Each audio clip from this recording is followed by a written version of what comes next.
I am Bradley Sowash, a jazz pianist and educator, and in this session you will learn Auld Lang Syne line by line and by rote.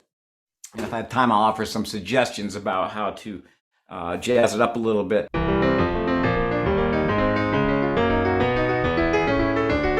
Just a little background on this tune. It's a Scottish traditional. The lyrics were by Robert Burns, but the melody's been around a lot longer than that.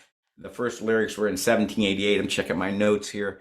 And the title means old times fondly remembered. So it has like this nostalgic feeling, remembering the past years and friends together. Why do we play it on New Year's Eve? It's because Guy Lombardo played it on TV on New Year's Eve with his orchestra from 1929 till 1977. So, in 1788, they probably were not singing this on New Year's Eve. The lyrics, once again, should auld acquaintance be forgot and never brought to mind?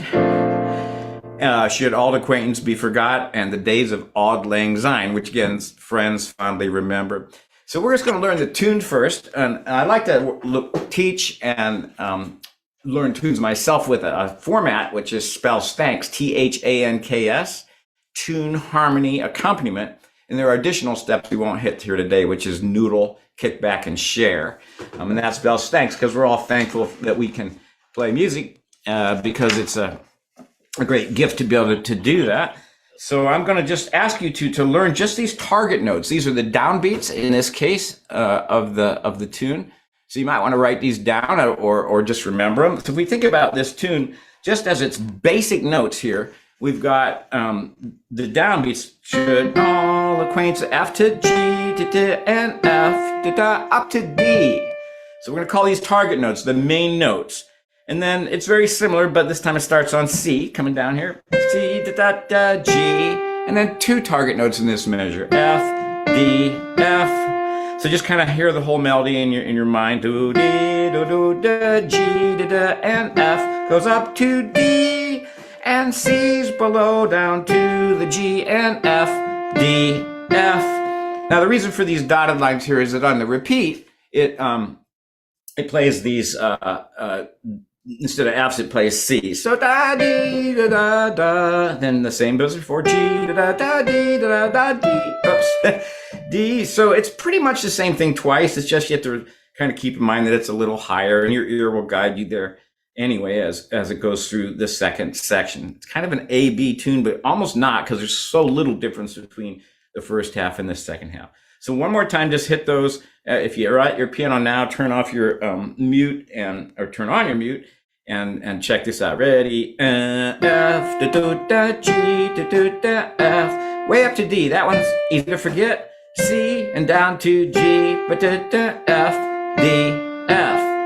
So I like to think about the target notes as a way to learn the tune that anchors it, because the other connecting notes, the tissue, if you will, kind of can be a little bit off and you'll still get away with it. So just for example, let's say that I goofed up this melody because I couldn't remember it or something like that, and it came out this way.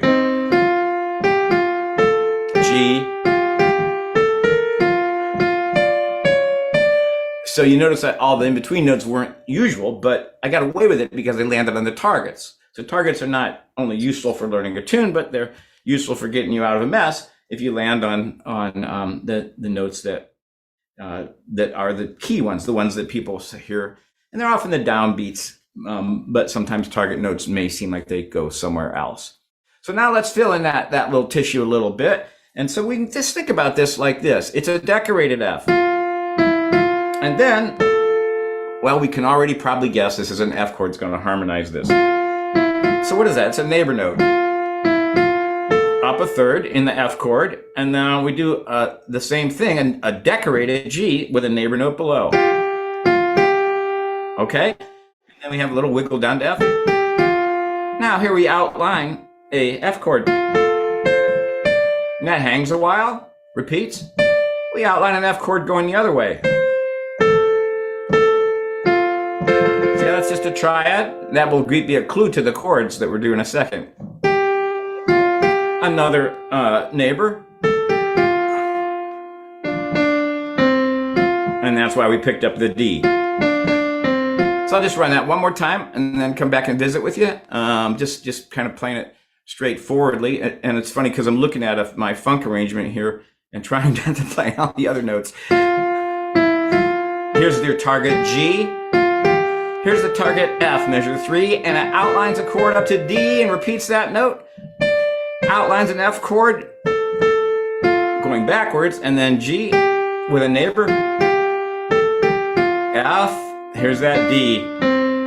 Okay, so there's your tune. Most of us know this tune well enough. We could probably have gotten there by ourselves. So we've learned the tune there. Now let's learn the harmony. And I wrote the owl for you because it's so simple, really. At its basic chords here, it's in the key of F. We're going to play this in the key of F. F, C. Maybe I should go close to my mic here. F, C, F, B flat, F, D minor, and C. I think I'm reading this back. Yeah, F, C, F, B flat, F, C, and then D minor, C. That's the measure with the double target notes, F. So another way to think of it is just by the Roman numerals, 1, 5, 1, 4. So this is, every, book 2 piano method has these primary chords in it. And then 1, 5, just like before, but then a 6 here. So that gives it a little color. You could actually probably get away with a 4 here. But if you were sticking to primary chords, but let's put a 6 in. So 1, 5, 6, 5, 1 on the second half. The actual chords are F, C, F, B flat, F, C, D minor, C, F, and we can also think in Roman numerals, which I prefer to do because it enables me to change keys more quickly. So take a second and write it down because I want to, or just memorize it. On the repeats, it's the same thing. It just has those small melody changes. So there's we've learned the target notes or the tune. That's the T, and then the H is harmony. We've learned the basic chords here, which we'll jazz up here in a second. So let me know if you have those. Charisse, you got those chords memorized? Give me a thumbs up. Diana's got them. Appreciate you seeing here. A couple students are with me today in this kind of emergency session to help people have something to play for their sweethearts or their parties on New Year's Eve. There's our chord progression. I'm going to assume that you've got that now. And let's now put things together. And we want to have a little fun with the accompaniment with that. So we have that basic chord progression. And we want to now put that together. And the way to do that the first time is just to play left-hand chords and right-hand melody. So let's just have a look at what would be a non-accompanied, uncreative, just getting the elements together. It might look like this. F chord, C, and F. So you notice the right hand is that typical cadence we all learned as kids. And here's that D minor. So a little reminder that the second to last measure has that D minor. So you could go back to a reposition F or just go to your nearby one. Either one's fine. Second half's almost the same. Just that those higher notes are a little bit different.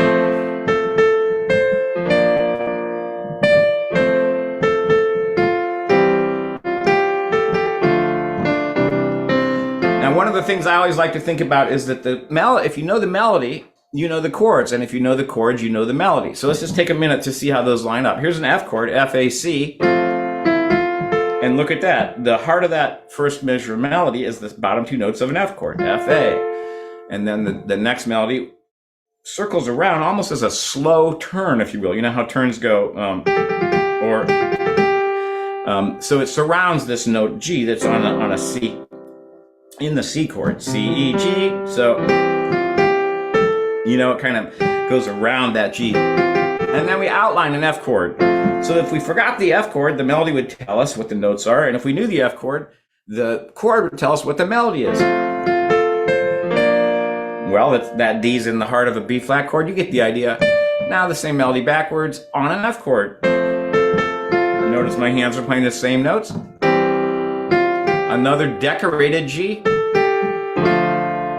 D minor, and look at that. The melody is the bottom two notes of a D minor chord. Now that's the only one that's temporarily not in the chord on a downbeat. It's a C chord with a D in the melody. So it's an appoggiatura, a great music theory word. All right, so let's put some style to that, and let's use this, move from basic harmony into accompaniment. So far, we've covered a little bit of background. We've hit the tune. We've learned the basic harmony. Now we want to bring some life to it. And I would say that if you're playing at a party or really any setting, people are a little bit nostalgic about this tune at first, so they will tend to be mellow at first, right before the party breaks out. You probably want to start in a mellow way, just to sort of get that nostalgic feeling going,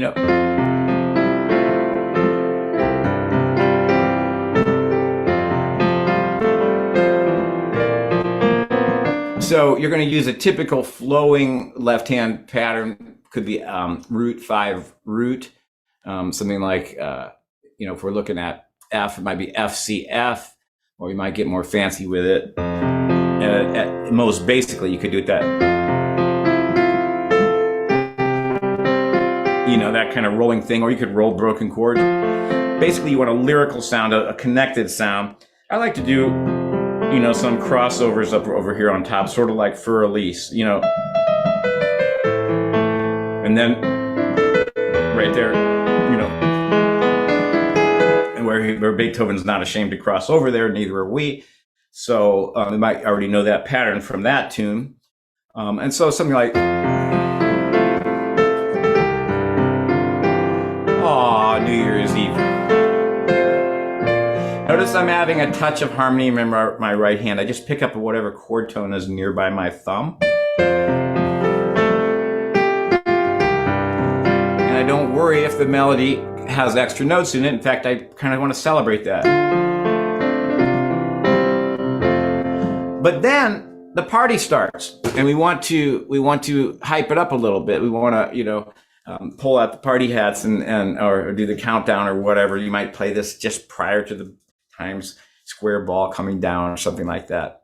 And so some styles that I might attempt in this tune would be, after that ballad feel, an easy one would just be go into rock octaves, give it kind of a rock feel. So that would be that, right? And rocking octaves, and they're also rock style octaves. So, you can do this kind of disco thing, or I like sometimes to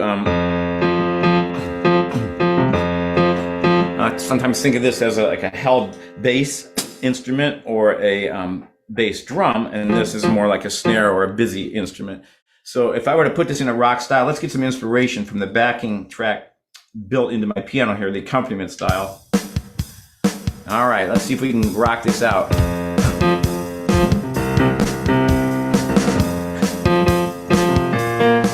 So what I'm finding is that there's a lot of moving around. So I'm going to simplify that by just playing things that are a little bit closer together. So maybe I would do just using a fifth there, so I don't have to jump so much. Something like that. So let's put that together and hear what that would do to our sound here. Let's go to a rock feel. A 1, 2, 3.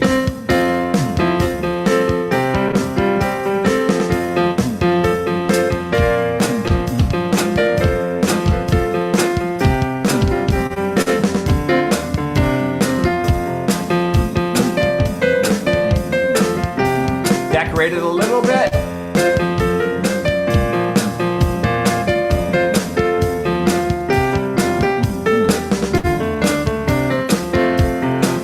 Now, having played that with the track, really feeling the rock beat, see if you can generate that kind of energy on your own.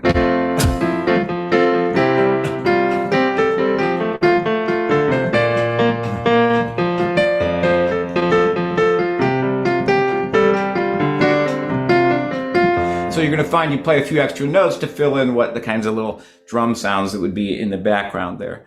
So that would probably be a real easy way to rock it out, to get the party more moving along. And another way that you might try it would be with a Latin feel. I don't find this tune is particularly favorable to Latin, but it might be worth a try to experiment with.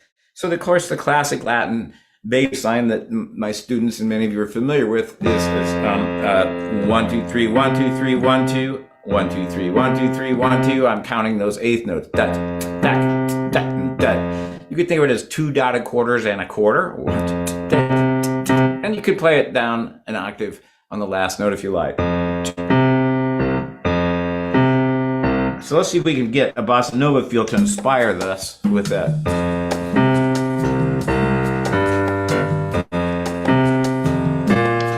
And the bottom octave is optional, whatever is convenient.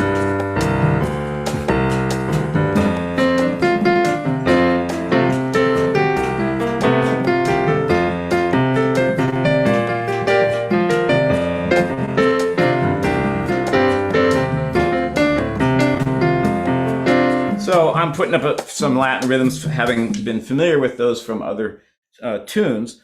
One thing you could try is, I was messing around with right before this session, is a bamba. And we probably know this sound, F, B flat, and C. But it has that anticipated beat. So this would be an advanced idea. And you have to adjust it to fit the tune.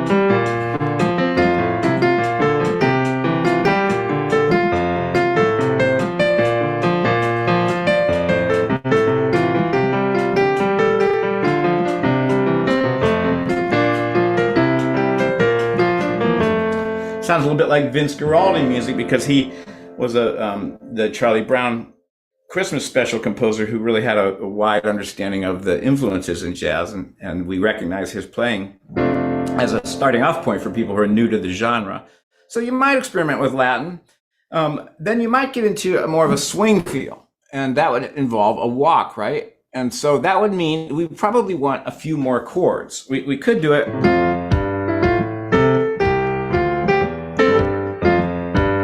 Actually, that sounds pretty good to me.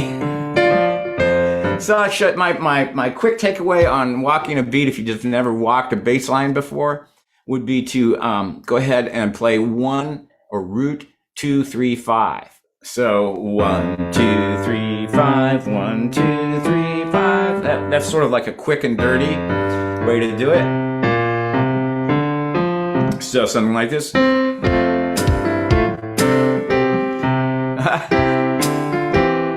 Let's do it with a big band feel here on my piano and see if that inspires us. Oh, it's quick.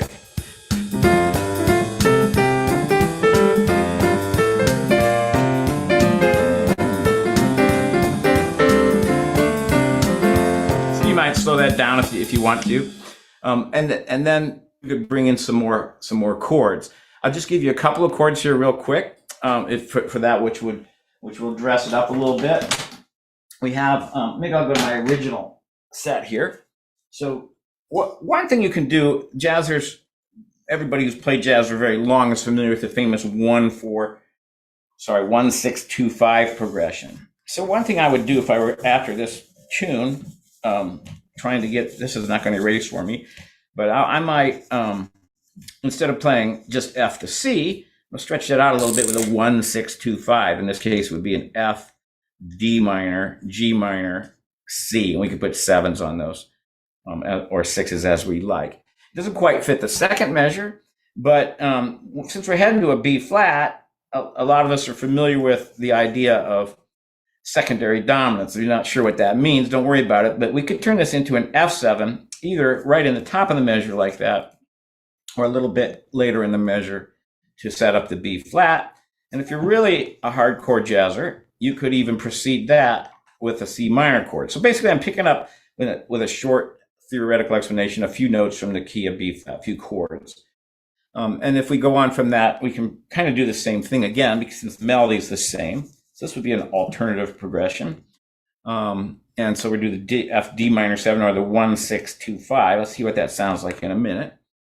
And then you can do a little adjustment here. You can squeeze in a little A7 here to set up the D minor. This is, you can write this down later or whatever.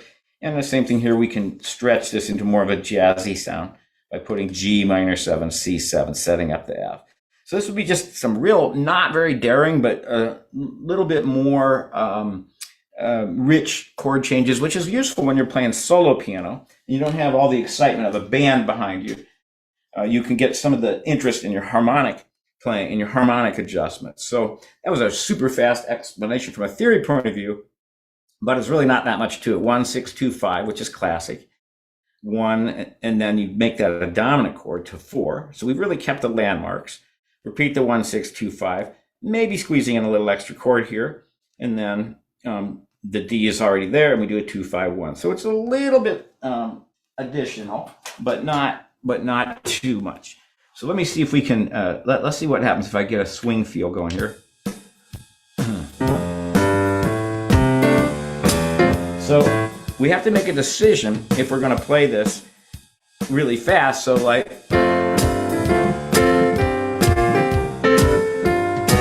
Like where the chords are coming quickly, or if we're going to stretch the melody where it's something like.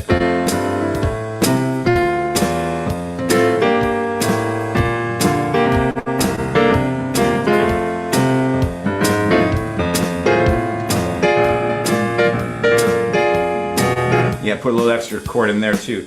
So, you just got to make the call or pick a tempo that's not driven by the piano and put your own walk in, something like this. Let's see, I don't want to do this.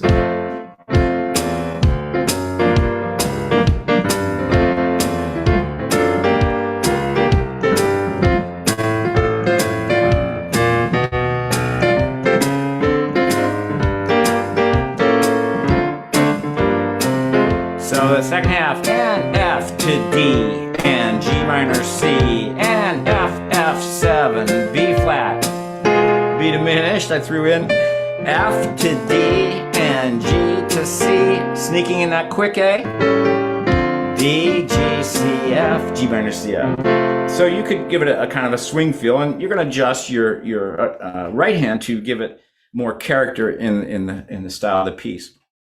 The last one I'll share with you today is to do it in a funk feel, which is 16th notes bass. Let's listen to a funk beat. And with funk, you want to come up with a cool bass line. One that I like to use a lot is something like where you mess around with that flat 7. Heck, you could even use an E. The idea is you're decorating that F. So let's just that's what I was playing in the beginning. We'll do a little bit of the bass line on here, and you want to have 16th note based, let's call it kicks, or where the chords fall. So I might go, so to ba, ba, ba, that's a dotted quarter, dotted 8th, 16th. So ba, ba, ba. You want some 16th notes in your syncopations.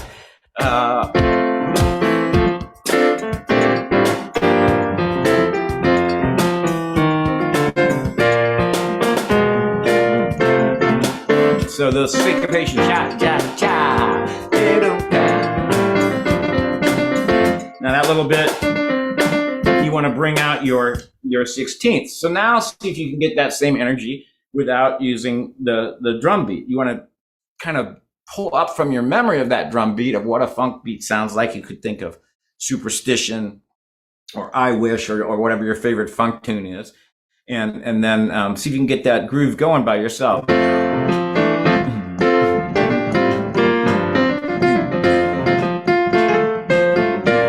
Notice the 16th notes. That's what's in my mind.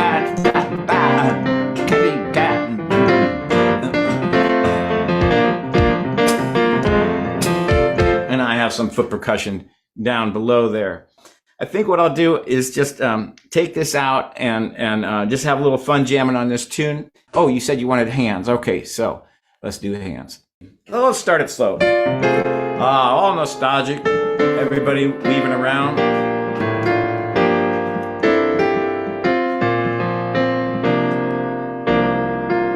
And then the suspense builds, right? What's the groove going to be?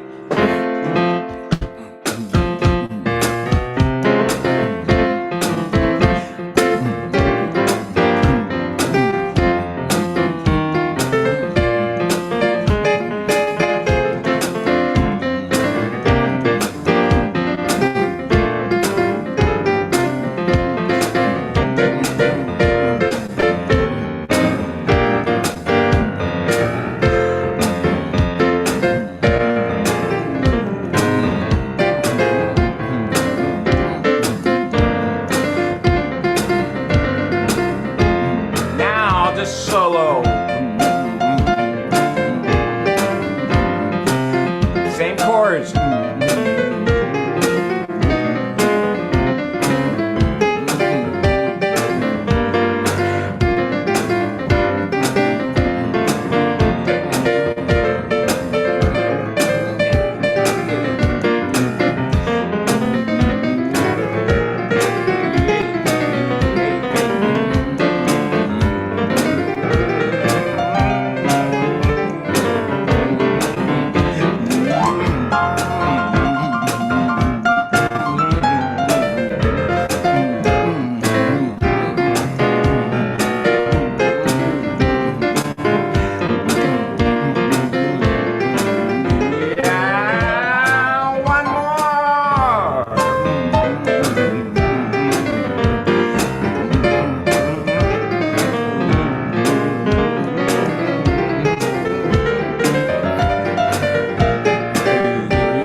Wow. Okay, that was fun. Thanks for listening. And let me just say, Happy New Year. I'll see you next time. Thanks for dropping by. Have a great 2023. Bye for now.